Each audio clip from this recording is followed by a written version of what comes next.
다윗은 사울을 피해서 블레셋으로 도망을 쳤지만 그곳도 다윗이 있을 곳은 되지 못했습니다. 그곳에 내 몸을 위탁할 수 있을까? 정처 없이 떠돌아야 하는 다윗의 입장을 생각하면 안타까울 수밖에 없죠. 다윗은 이스라엘로 돌아오기는 했지만 이스라엘의 외진 곳인 아둘람 굴로 도망을 쳤습니다. 오늘 본문인 22장 1절을 보면 다윗이 돌아왔다는 소식을 듣고 온 형제와 아버지가 다윗에게로 왔습니다. 오늘 성경을 읽으며 안타까웠던 점이 있다면 다윗 혼자 잘 안 되는 것, 다윗 혼자 도망자가 됐다는 것, 이것도 굉장히 개인에게 힘들고 어려운 일인데 다윗만이 아니라 다윗의 가족들까지 아둘람 굴로 왔다는 것은 다윗의 가족들, 형제들, 부모님도 정상적인 생활을 할 수 없는 상황이 되었다는 것을 의미를 하고 있습니다. 다윗이 기름 부음 받은 시점을 생각해 보면 다윗의 가정이 얼마나 유복했는지 정확히 나오진 않지만 다윗의 형제들도 많고 양도 치는 그런 가정이었습니다. 그리고 생각을 해보면 다윗은 유력한 자손, 유력한 자 보아스의 손자, 보아스의 손자가 다윗의 아버지 이새였다는 점을 생각해 보면 어느 정도 꽤나 잘 사는 가정이었을 것입니다. 오늘 본문은 그런 가정이 다 같이 도망자 신세가 되었다는 것을 말해주고 있습니다. 하나님을 믿는 가정이, 왕으로 기름 부음을 받은 다윗이 있는 가정이 잘 돼도 부족할 판에 이렇게 몰락 비슷하게 되었다는 것에 어떻게 이거를 하나님의 뜻이 여기 어디에 있는가 참 설명하기 어려운 부분이었습니다. 물론 우리는 결과를 아니까, 나중에 잘 되니까 가족들도 시련을 겪을 수 있다, 다윗 혼자만 힘든 게 아니라 가족들도 잘 견디면 다윗 왕, 그래서 왕을 만든 거다, 이렇게 표현도 할 수 있고 설명도 할 수 있고 생각도 할 수 있지만 과정을 견디는 입장에서는 결코 이 과정을 견디기도 이해하기도 받아들이기도, 여기서 하나님의 뜻을 어떻게 찾기도 쉽지 않은 상황이었습니다. 자신 때문에 가족들까지 이런 신세가 되었다는 것, 이것을 보는 다윗의 심정은 견디기 쉽지 않았을 것입니다. 자, 우리 2절을 함께 읽어보겠습니다. 2절입니다. 환난당한 모든 자와 빚진 모든 자와 마음이 원통한 자가 다 그에게로 모였고 그는 그들의 우두머리가 되었는데 그와 함께한 자가 400명 가량이었더라. 자, 2절을 보면 환난당한 모든 자라고 말하고 있습니다. 딱 다윗이 그 심정이었을 것입니다. 능력이 너무 뛰어나서 왕에게 질투를 받고 잘못한 것 없이 억울하게 환난을 당하고 있는 이 다윗, 그 다윗을 보고 사람들도 알았죠. 다윗이 왜 이런 도망자의 삶을 사는지 사람들도 알았죠. 그러니까 억울한 사람들이 다윗을 찾아오기 시작했습니다. 어떻게 소문이 나고 어떻게 사람들이 알았는지 모르겠지만 그 외딴 아둘람 굴로 사람들이 찾아오기 시작했습니다. 정말 억울하게 마음이 원통한 그런 도망자 신세가 되어버린 다윗, 환난당하고 빚지고 마음이 원통한, 이 마음이 원통한 사람이 다윗이었기에 그를 보고 그를 공감한, 정말 그에게 마음을 위탁한 그런 사람들이 하나둘씩 찾아오기 시작했습니다. 성경은 그런 사람들이 한두 명이 아니고 400명이나 되었다고 말해주고 있습니다. 하나님은 다윗에게 환난을 허락하셨어요. 그리고 다윗까지 함께 겪게 하셨어요. 사람들이 보기에도 다윗은 정말 다윗의 삶은 너무나 환난당하고 어렵고 힘든 그런 삶이었다는 거예요. 다윗의 가족까지 그런 것을 경험하게 하시고, 그런데 그 환난 당하는 가운데 하나님의 인도하심이 있었고 또 다윗이 품어야 될 사람들을 그렇게 보내주셨어요. 다윗을 따르는 이 400명을 보내주셨어요.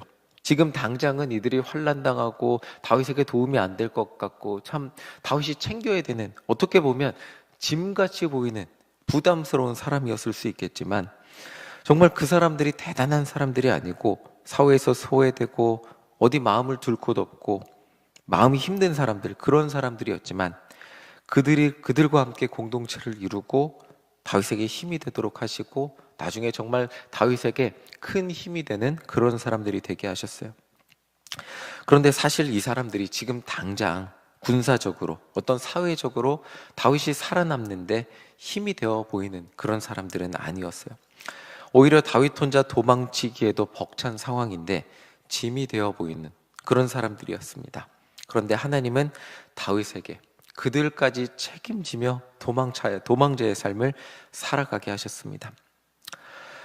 다윗은 당장 지금 사람들이 찾아오기 시작했으니까 아둘람 굴에 이제 계속 있을 수는 없었습니다. 하나님이 그렇게 400명을 보내주시고 그런 공동체가 되게 하셨는데 나중에는 그들이 다윗을 따르는 핵심 세력이 됐지만 지금 당장은 소문이 나서 한두 명씩 찾아왔으니까 사람들이 찾아왔다는 것은 소문이 났다는 말이고 소문이 나면 언제 사울왕이 다시 자신을 추격해올지 모르는 자신만이 아니라 지금 부모님도 함께 있고요. 다윗을 찾아온 그 400명의 사람들까지 어떻게 될지 모르는 상황이었습니다. 자신과 함께 있다는 이유만으로 사울왕의 분노를 사서 어떤 처분을 받을지 모르는 상황이 되었습니다. 그렇기 때문에 다윗은 증조 할머니의 나라 모압으로 떠납니다. 3절을 우리 함께 읽어보겠습니다. 3절입니다. 다윗이 거기서 모압 미스베로 가서 모압 왕에게 이르되 하나님이 나를 위하여 어떻게 하실지를 내가 알기까지 나의 부모가 나와서 당신들과 함께 있게 하기를 청하나이다 하고 모압에 가서 모압 왕을 만나고 부모님을 부탁하였습니다. 아무래도 아들이 된 입장에서 부모님까지 도망자의 삶을 살도록 할 수는 없었을 것이죠. 그런데 다윗이 부모님을 부탁하면서 말을 이렇게 해요. 3절 중간에 보시면 하나님이 나를 위하여 어떻게 하실지를 내가 알기까지 라는 말을 합니다. 지금 하나님의 기름 부음을 받고 도망자의 삶을 살지만 다윗이 정확히 자신의 심정을 말하고 있는 거예요. 블레셋으로 도망쳤다가 미친 척을 하고 아둘람 굴로 돌아오고 근데 아둘람 굴에서 뜻하지 않게 400명의 사람을 만나고 정말 환난당한 사람을 400명이나 챙기는 이런 삶, 그리고 또 그들을 챙겨 모압으로 온 이 지금 상황이 하나님께 기도 응답을 받고 뭔가 내비게이션이 있어서 다윗아 여기로 가라, 아둘람 굴로 가면 400명을 만날 거야, 거기서 부모님을 만나서 챙기면 돼, 이런 하나님의 뜻을 아는 게 아니라 지금 모르는 거예요. 어디로 가야 할지 모르는, 정처 없는, 하나님을 나를 위하여 어떻게 하실지를 모르는, 나 혼자 살기에도 벅찬데 부모님을 챙기고 400명을 챙겨야 되는데 근데 지금 나도 하나님의 뜻이 무엇인지 정확히 모르겠습니다 라고 말할 수밖에 없는 것이 다윗의 정확한 상황이었다는 거예요. 다윗의 상황은 어디로 갈지 몰라 헤매이는, 정말 우리가 복음성가 부르듯이 내일 일은 난 몰라요 라고 할 수밖에 없는 그런 상황이었다는 것입니다. 정말 다윗에게 마음이 힘들었던 것이 가족도 챙겨야 되고 400명도 챙겨야 되고 이런 것을 넘어서서 도무지 하나님의 뜻이 보이지 않는 것, 그게 가장 힘든 상황이었다는 거죠. 다윗이 경험하고 있는 지금 이 상황에서 막연히 하나님의 뜻은 알겠죠. 하나님이 나를 보호하시고 인도하시고 나를 결국 하나님의 사람으로 세울 것이다, 막연히 알 수는 있겠지만 그런 그 과정 가운데서 하나님이 나를 어떻게 하실지 모른다는 것이 지금 보이지 않는다는 것이 다윗이 말하는, 지금 다윗이 경험하고 있는 상황 속에서 다윗의 솔직한 마음이었다는 것입니다. 그렇게 다윗은 모압에서 하나님의 뜻이 보일 때까지 그렇게 지냈습니다. 자, 5절을 함께 읽어보겠습니다. 5절 함께 읽겠습니다. 선지자 갓이 다윗에게 이르되 너는 이 요새에 있지 말고 떠나 유다 땅으로 돌아가라. 다윗이 떠나 헤레스 불에 이르니라. 자, 모압에 머무르던 다윗은 이제 선지자 갓이 찾아와서 모압에 머무르지 말고 다시 유다 땅으로 돌아가는 하나님의 말씀을 듣습니다. 그리고 유다 땅으로 돌아가죠. 다윗은 유다 땅, 자신을 죽이려고 하는 사울 왕이 있는 곳, 그곳 유다 땅, 그곳에 하나님의 음성을 듣고 다시 그곳으로 돌아갑니다.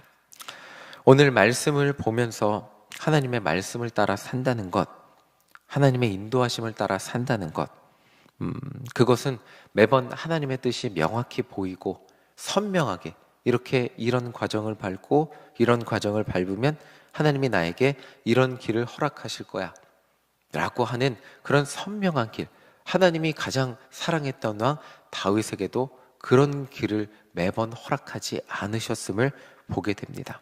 항상 잘 되고 항상 신나고 이런 길만이 아니라 이 역경과 어려움을 견디면 나는 결국에 하나님이 이 역경과 어려움의 스텝을 견디면 이런 길을 허락하실 거야 라고 뭔가 선명하게 보이는 그런 길을 다윗이 걷지 않았음을 보게 됩니다. 그런데 여기서 중요한 것이 있다면 하나님은 그 과정을 통해서 다윗에게 많은 영혼을 맡기셨음을 보게 됩니다. 이 과정이 다윗은 한치 앞을 보지 못하는 내일 일은 난 몰라요 라고 말하는 안개와도 같은 인생의 길이었지만 그 과정 가운데 정말 억울하고 원통하고 환난당하고 빚진 이 사람들, 그 사람들을 품게 하시는 하나님의 훈련의 과정이었다는 것을 보게 됩니다. 다윗이 왕이 되기 전에 왕으로 하나님은 훈련시켰었어요. 그 훈련을 시키시면서 하나님은 다윗에게 가르치셨음을 보게 됩니다. 가장 먼저 품고 이스라엘의 왕으로서 가장 먼저 품고 사랑해야 할 사람이 누구인지 알려주고 계신 것입니다. 그것은 다윗 자신에게 힘이 될 정치적으로 유력한 사람들, 당장 찾아가면 뭔가 사울 왕에게 한마디라도 해줘서 자기 뭔가 아직도 왕정이지만 족장 사회에서 정말 족장의 힘이 강할 어떤 이런 그 계별로 지파들별로 그 굉장히 세력이 강할 때 자신에게 뭔가 피난처를 제공해주고 힘이 될 그런 사람들이 자신의 어떤 핵심 세력이 되는 것이 아닌 정말 자신에게 힘이 되어 보이지 않고 오히려 도망자의 삶에서 나 혼자 몸을 챙기기도 힘든 그 상황에서 누군가를 챙겨줘야 하는 이런 힘든 오히려 내가 누군가를 챙겨줘야 하는 그런 사람들을 하나님이 보내주셨는데 하나님은 너가 이스라엘의 왕이 되어야 한다면 그런 사람들 환난당하고 빚지고 마음이 원통한 사람들을 챙겨야 하는 그런 삶을 살아야 한다는 것을 가르쳐주고 계십니다.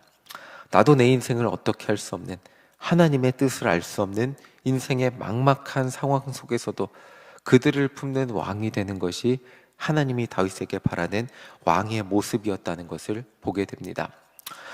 오늘 이 새벽 시간 우리 인생 가운데서도 우리도 이렇게 말할 수 있습니다. 나도 내 인생 나 혼자의 삶을 책임지기도 벅찬 삶을 살아가는 것이 오늘날 대부분의 사람의 삶일 것입니다.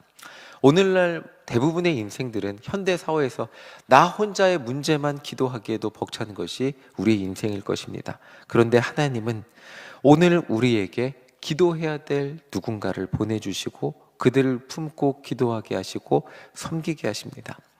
막연한 내 인생 나 혼자를 위해 살아가기에 기도하기에도 벅차 보이지만 하나님이 우리에게 보내주시는 영혼들 우리를 훈련시키는 것은 정말 나보다 더 어렵고 힘든 누군가를 위해 기도하고 섬기라는 것입니다. 하나님이 보내주신 그 영혼들을 품고 사랑하고 섬길 때 하나님의 그 다음 인도하심이 있다는 것을 보게 됩니다.